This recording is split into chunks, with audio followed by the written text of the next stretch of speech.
Hello, and welcome to Linear Algebra. This is lecture 26, Orthonormal Projections. Last time, we talked about orthonormal bases.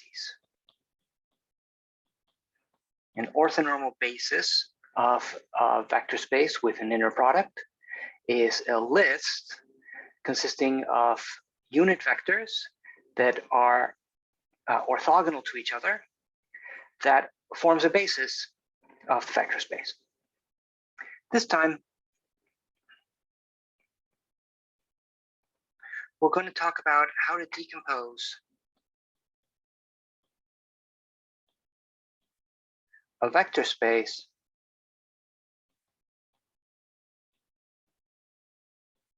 into a direct sum of orthogonal subspaces. Okay, using orthogonal projections. Okay, so here's a useful observation. If V is an inner product space,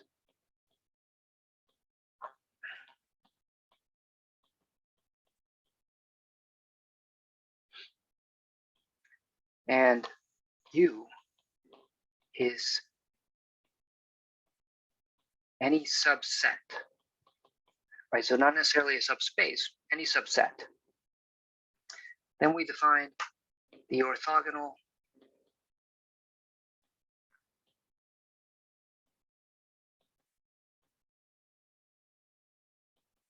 complement of U. So it's going to be U perp. So this symbol is pronounced perp. These are all of the V's in V such that they are orthogonal to every vector in U. Okay, so no matter what subset U is, U perp is always a subspace.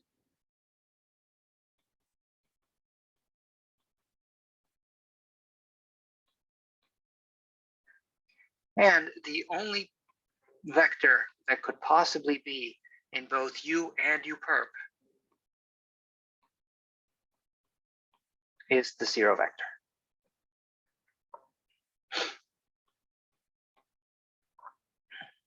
Okay, so let's prove this. So remember, to prove that something is a subspace, we need to show that it is not empty, so it contains the zero vector, that it's closed under addition and it's closed under scalar multiplication, right? So first, let's note that the zero vector is in U perp, since the inner product of any vector in U with the zero vector is 0.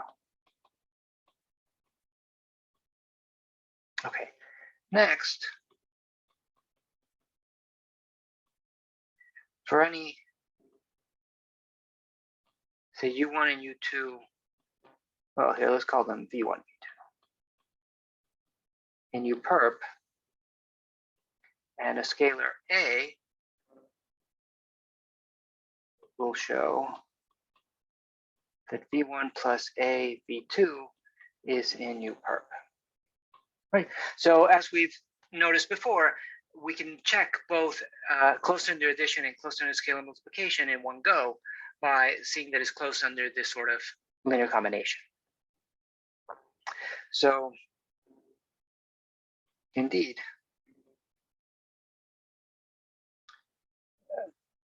so if you pick any vector in U, then the inner product of this vector with U is equal to inner product of V1 with U plus A times inner product of V2 with U. And because V1 and V2 are in U perp, both of these are 0. So we get 0. Right, so that shows that U perp is a subspace. Now let's consider a vector that is in U and U perp at the same time.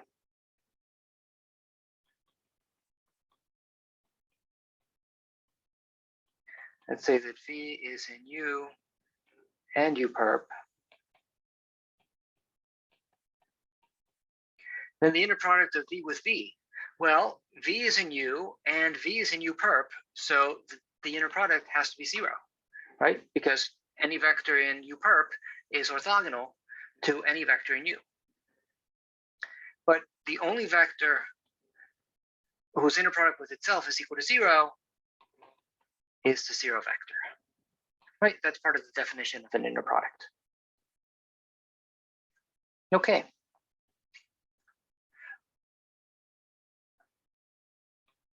Here is a related theorem.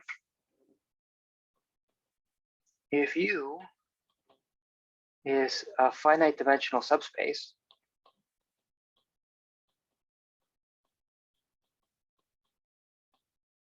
of V, then every non-zero vector in V, little v in big B, can be written in one and only one way,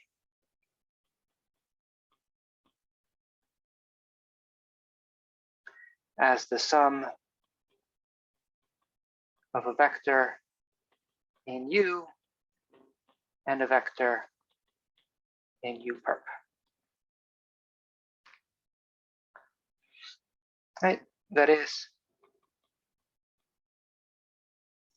there is U and U, a W in U perp, such that V is equal to U plus W. And this is the only way of writing V in such a way.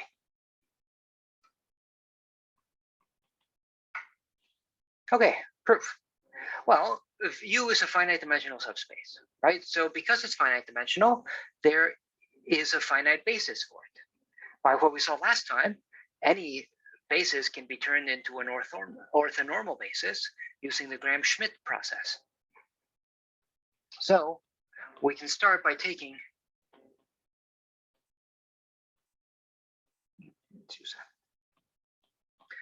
let F1 through Fm be an orthonormal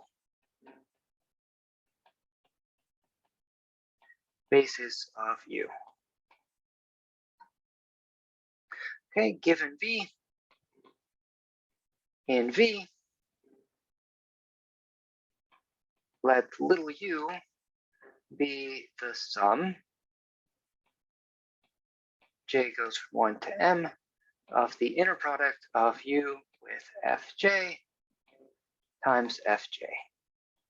Right, so exactly the sort of thing that we used in the Gram-Schmidt process, right? So if U happens to be in the span of the Fj's, then this would exactly reproduce the vector U.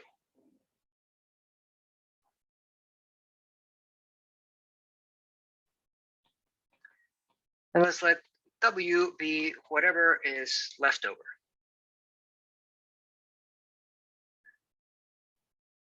Okay, so the claim is that this U and W have this property.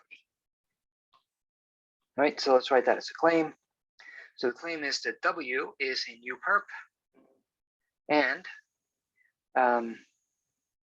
right, claims that W is in U perp. So equivalently, that W inner product with U tilde is equal to 0 for every U tilde in U.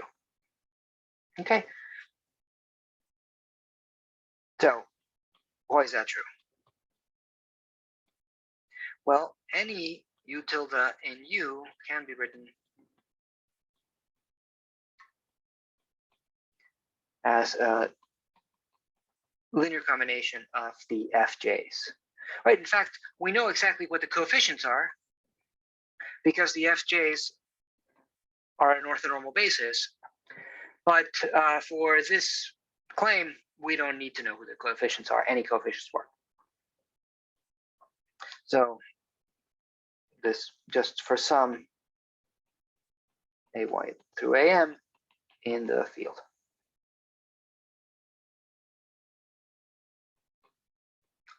And we have, okay, so let's compute this inner product. The inner product of W with U tilde is the inner product of W with this sum. Sum J goes from 1 to M of AJ FJ bar. Okay. Now,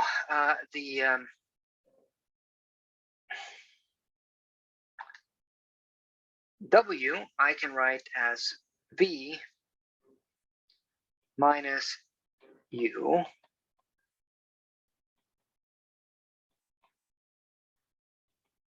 and V minus U, well, that's V minus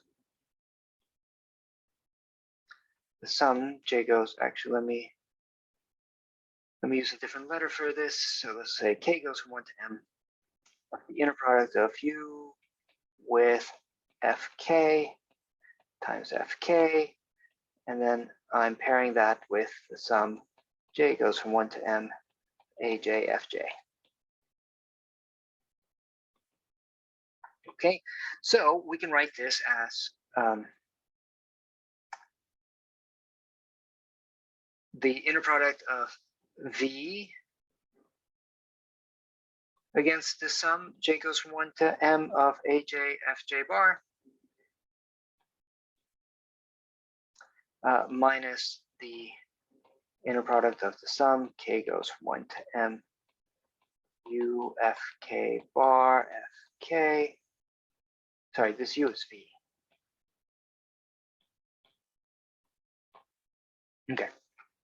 V Fk Fk paired with the sum J goes from 1 to M of AJ Fj bar, Fj vector. Okay, and now this we can write as the sum. Let's pull out a global sum J goes from 1 to M. I'll have, I'm going to go ahead and pull out this coefficient. So it'll be here with a bar. This is complex conjugate. And then, right, so I'll pull that out from here and from here. So then I have the inner product of V with Fj minus the inner product of the sum K goes from 1 to M Fk against Fj. Okay, and then this I'll write as J bar inner product of V with Fj minus, I'll pull out this sum and these constants. And here I end up with Fk paired with Fj. Okay. Now, because they're an orthonormal basis, we know that the inner product of Fk with Fj is either equal to 0 or 1. Right? It's equal to 0 unless K is equal to J, and in that case it's equal to 1. So that means in the sum, when K is running from 1 to M, the only term that's non-zero is when K is equal to J. Right? So this becomes the sum J goes from 1 to M, a J conjugate, and then I have the inner product of V with Fj minus, when K is equal to J, this sum becomes just inner product of V with Fj, and so we end up with 0. Okay, wonderful. So we have now shown that the inner product of W with U tilde is equal to 0 for any U tilde in the space U, right? So that shows that W is in U perp.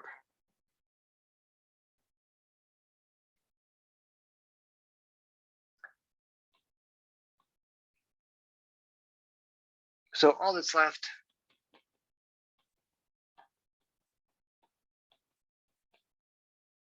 is to show uniqueness. So assume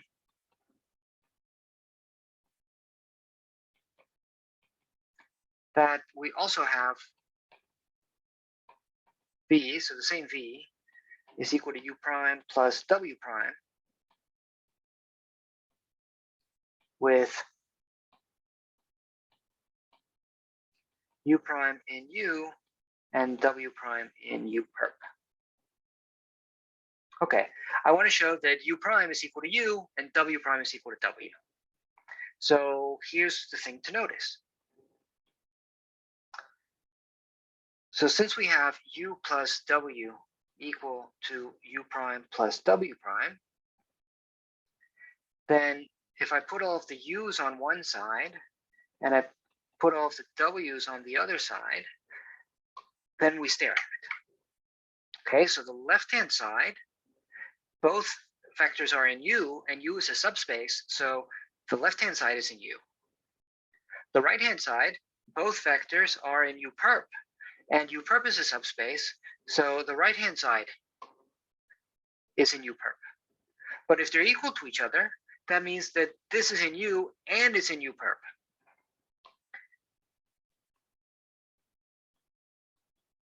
And U intersect U perp is the zero vector.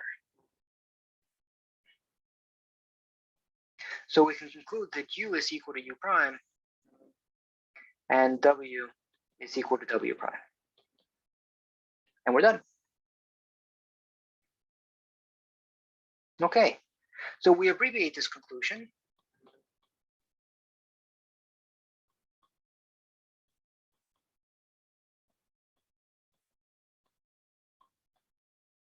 By writing V is equal to U and then a plus inside a circle, U perp. The plus inside the circle is known as a direct sum. So more generally,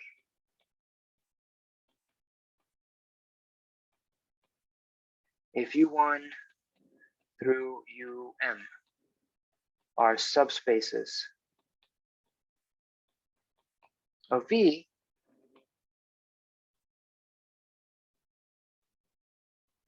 we say that V is the direct sum of U1 through UM if two things. First, we want every vector in V can be written as V equals U1 plus U2 plus up to little um with each little uj inside capital Uj, right? So the direct sum, then every vector in the big space can be written as a sum of vectors one from each of the small spaces, right? Of course, the subspaces contain zero. So, you know, lots of those could be equal to zero, that's okay. And then the second property we want is that if you pick an element from one of those spaces and you pick an element from another one of those spaces, and those are different, so J is different from K, then the inner product of Uj with Uk is equal to zero, right? So we want the subspaces to be orthogonal to each other. And we want every vector in V to be expressible as a sum of vectors, one from each subspace. In that case, we say that V is the direct sum of these subspaces. And in that case, we write V is equal to U1, direct sum U2, direct sum dot dot dot UM. Okay.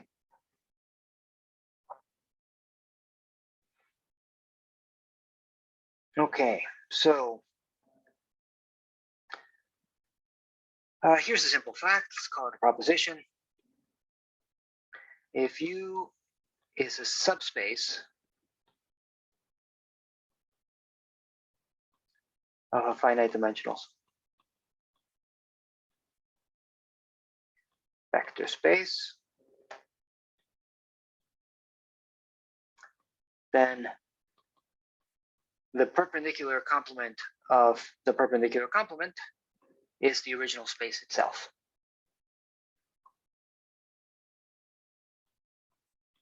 Okay, proof. Well, we want to show that these two are equal. So that means we have two inclusions we want to show. The left-hand side is included in the right-hand side and vice versa. Right? So the simplest one is that U is included in U perp perp. Right? So given a vector in U, we have that the inner product of U and, well, let's use W. U and W is equal to 0, 0, for every W in U perp. So U is in U perp perp. Right? So this is true by definition of U perp, but it's also implies that U is in the perpendicular complement just by looking at how this is defined.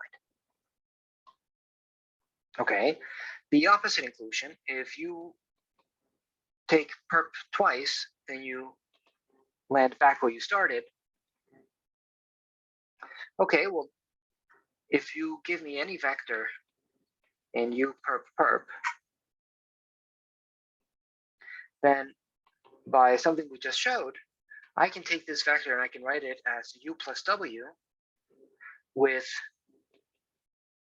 U in U and W in U perp.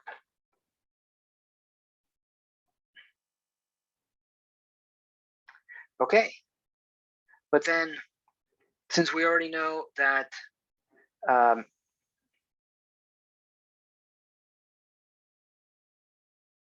that V is in U perp perp and that U is in U perp perp, then so I can put here. But if I do V minus U, that's W.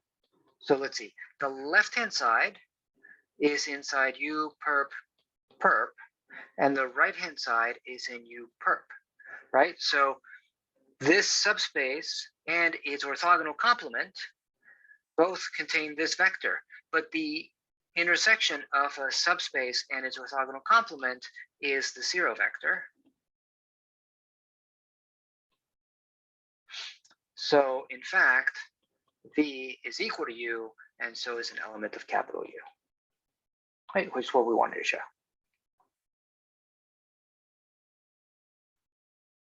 Okay, wonderful. So now let's define orthogonal projections.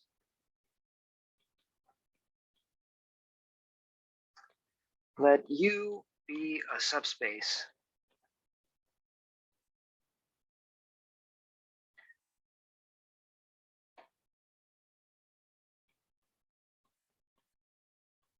the orthogonal projection of V onto U is the function. So we're going to denote it curly P sub U. It goes from V to U, defined by two properties. P of U of any vector lives inside the subspace U, and V minus the projection lives inside U perp. Okay, so this is our definition. This is what it means to have the orthogonal projection. Now, from the proof above,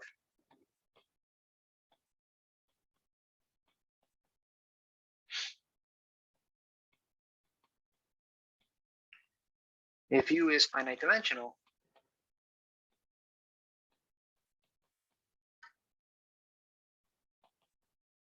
and you pick an orthonormal basis, say F1 through Fm,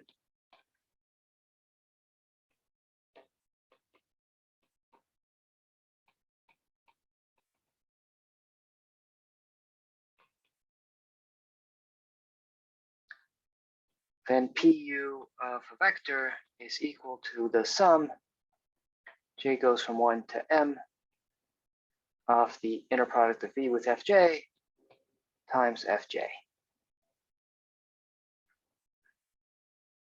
Okay. In particular, notice that PU is a linear map. It's a linear map in general, but we're going to be working mostly with finite dimensional spaces.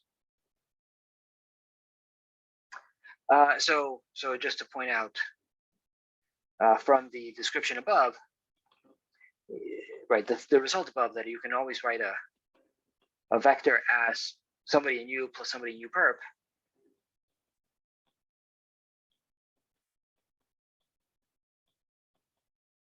Then that vector that you wrote in U is the projection of V onto U, the orthogonal projection, right? Because the difference, I mean, this obviously satisfies the two properties that we require of the orthogonal projection.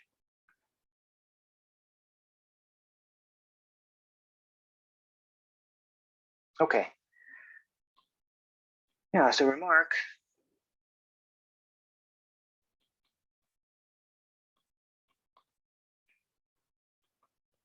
If you have two vectors in V, then the inner product of the projection, the orthogonal projection of one of them into U against the other one is, well, you might as well project both of them onto U because the difference is orthogonal to U. And then it doesn't matter which one you projected. Right, so this is an important property of the projection. I can put the projection on the left, or I can put the projection on the right, or I could put the projection on both, and I get the same answer when I'm taking this inner product. Right, so let's prove this. If you were to write V2 as U2 plus W2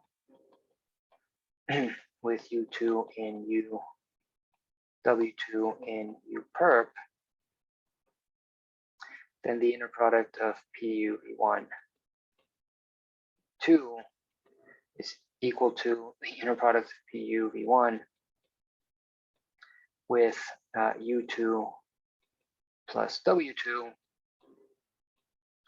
right? But this is equal to the inner product of PU V1 with U2 plus the inner product of PU V1 with W2. Okay, but W2 is in U perp and PU V1 is in U, so this term is 0, and so we just end up with PU V1 against U2, but then remember, we just noted above that U2 is PU of V2. Right, so that proves the first equality, and you can either use the same argument or basically the same argument to prove the second one, or you could just replace the roles of V1 and V2, and notice that just by putting a conjugate here, I would end up with this one, so I can apply this, take the conjugate, and get the other equality.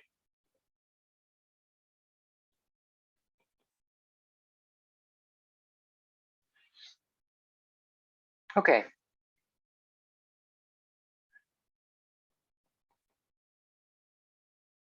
So now suppose that we're working on Rn or Cn.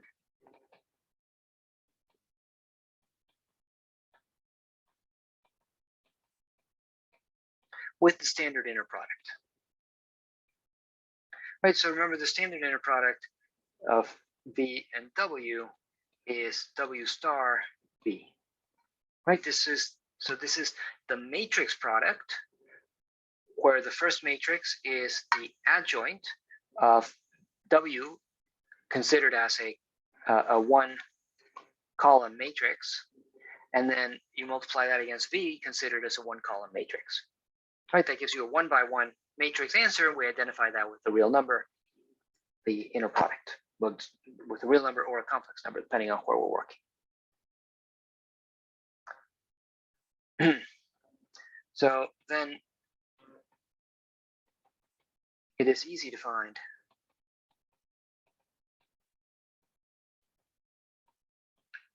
the matrix for the projection with respect to the standard basis.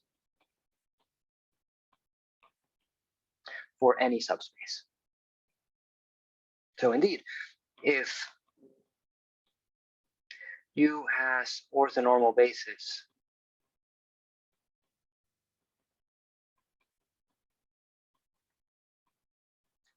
F1 through Fm, then Pu is given by the sum j goes from 1 to m of Fj star. Right, so it's a similar thing.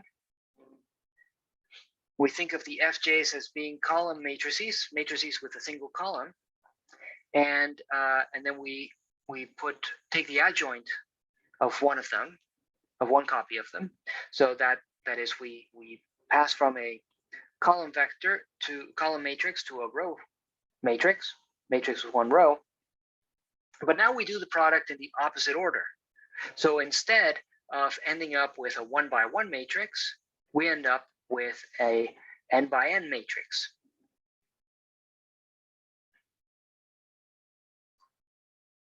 Okay, so let's check that this formula is true. I'm writing this, I will continue to write this as a formula for the matrix associated to Pu, because this is an n by n matrix. But you could also think of it as just a formula for Pu itself.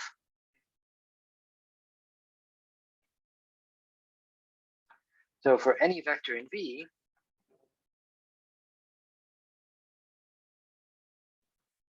Pu of V, okay, well, we already have a formula for the projection, right? This is just take the inner product of V with Fj, multiply that by Fj. Okay, well, since we're working with the standard inner product, that inner product I can write as Fj star V, thought of as a matrix product, and then that I'm multiplying Fj. Right, so here, this is a scalar, this is a vector. Right, but also this altogether is a matrix product. Now, because this is a scalar, I can move it to the other side of the matrix, of the vector. Right, so this is the same as the sum j goes from 1 to m of Fj times Fj star V. Right, so this here I used, this is a scalar, and scalar commutes with a matrix. And now I'm going to use that matrix multiplication is associative to view this as this times V, right? And in fact, I can put V out as a common factor, and I have this times V, right? So this is just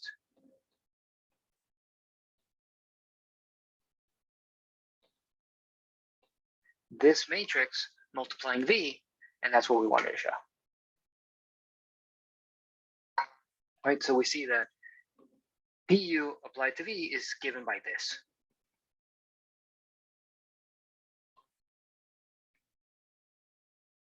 In particular,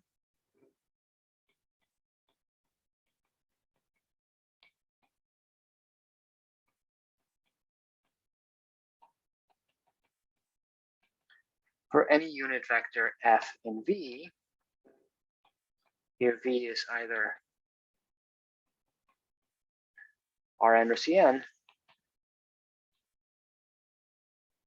we have F star F equals 1, because it's a unit vector, and this is the inner product of F with itself, and F times F star, this would be an n by n matrix, and it is the orthogonal projection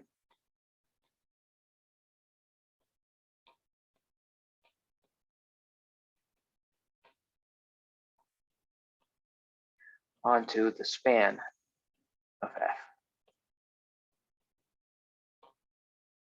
Okay, as an aside, you'll recall that when we introduced inner products, I mentioned that there nobody really knows why Grassmann called it the inner product, but there were a couple of theories. And one I like, I don't know if it's what Grassmann had in mind or not, but what I like is that it's the inner product because you're putting the star inside F and F, between the two copies of F in this case. So this would be the inner product of F with F. This would be the outer product with this line of reasoning, because you're putting the star outside the F's, right? So this would be the outer product of F with itself. Who knows? Okay, let's, oh, sorry. Let's think of this in terms of matrices now. So if U is a subspace, so again here V either Rn or Cn, and F1 through Fm is an orthonormal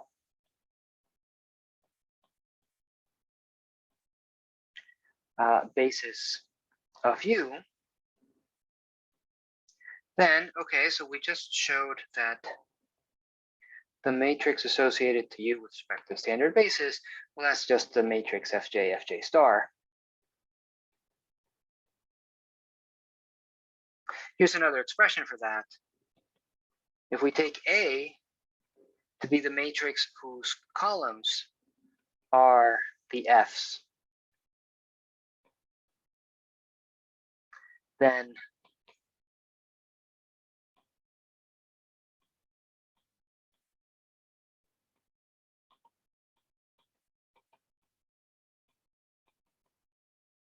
this matrix is exactly this matrix, A times A star. Right, and that's immediate from this expression.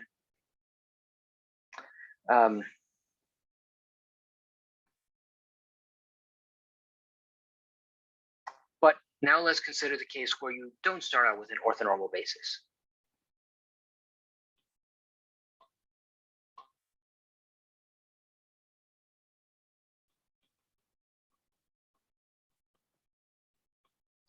If instead we're given a basis G1 through Gm of U, not necessarily orthonormal,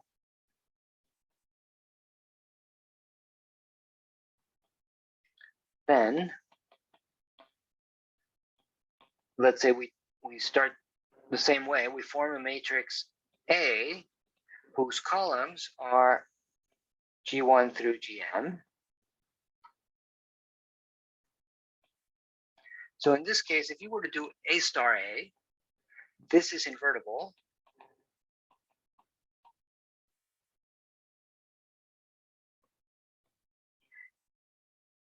And the matrix that gives you the orthogonal projection onto E is what you get from doing A times A star A inverse times A star. All right, so notice if we had an orthonormal basis, we just had A times A star. Here we have A times A star, but in the middle, we put this in the inverse of this matrix. Right, so we'll justify this being invertible in a second. But notice that if this were an orthonormal basis, then A star A, well, the entries of A star A are going to be the inner products of the different elements of this basis. So if the basis is orthonormal, then you're going to get either 0 or 1, and you end up with zeros everywhere except the diagonal where you get all the ones. So this matrix not only would be invertible, but would in fact be the identity. So its inverse is the identity. And so if you plug in the identity here, you just get A times A star. And so we recover the formula we had in the orthonormal case.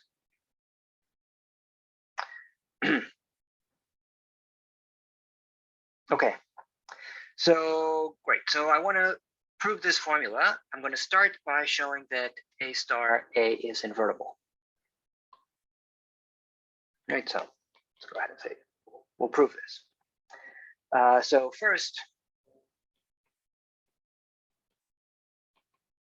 to see that A star A is invertible, well, let's check that there's nothing in the null space, nothing other than 0.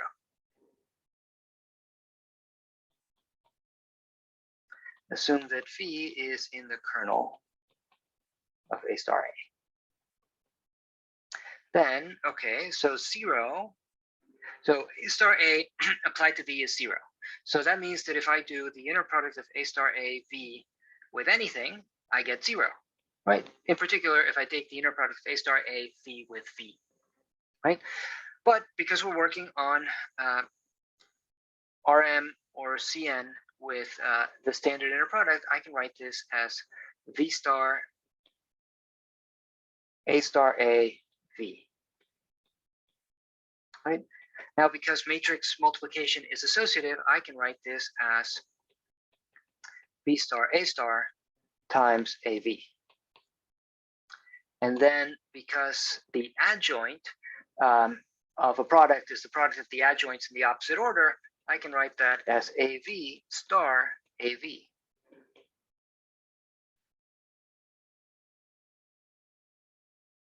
And now we recognize this as just being the inner product of AV with itself.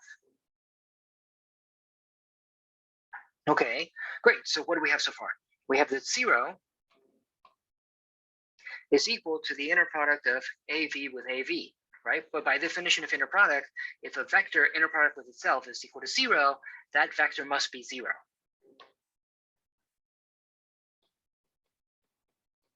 So A times V is equal to 0, right? But A has linearly independent columns. The columns of A form a basis of U.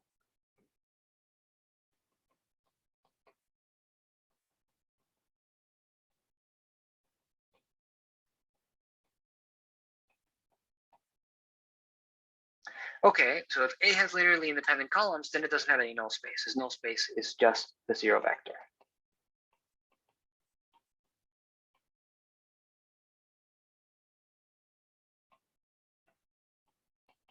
So the vector I started with, this vector V, is 0. Okay, so great. That shows that the only element in the kernel of A star A is equal to the 0 vector. Okay, but because this is a square matrix, if it doesn't have any null space, then it's full rank, and so it is invertible. Okay, now I want to show that the this equality is true. I want to show that the matrix associated to the projection onto U is given by this matrix product. Okay. So given any vector in V, we know that PU, so the projection of V onto U, is a linear combination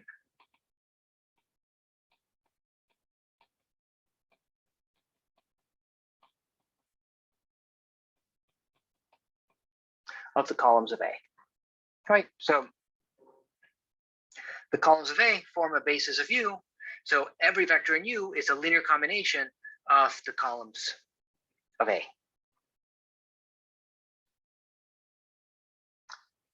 So I know that PUV is equal to A times X for some X.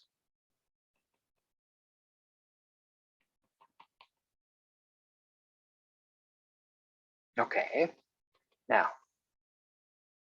since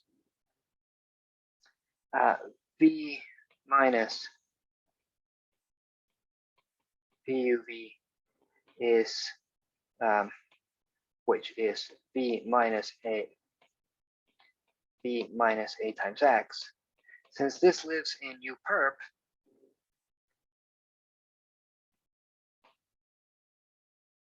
we have V minus A times X inner product with Fj equal to 0 for every J. right? Which is to say that fj star times v minus ax is equal to 0 for every j, which is the same as saying that a star times v minus ax is equal to 0, like 0 vector.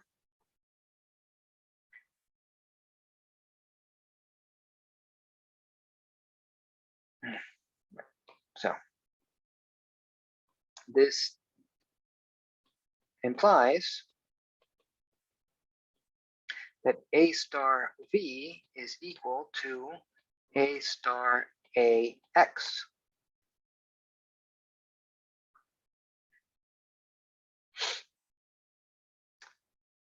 So x is a star a inverse times a star v. And so pu of v, right, which remember was a times x, well, I've found x, so this is now a times a star a inverse a star v, and that's what we wanted to show, right? Very good. So we'll stop there and pick it up from there next time.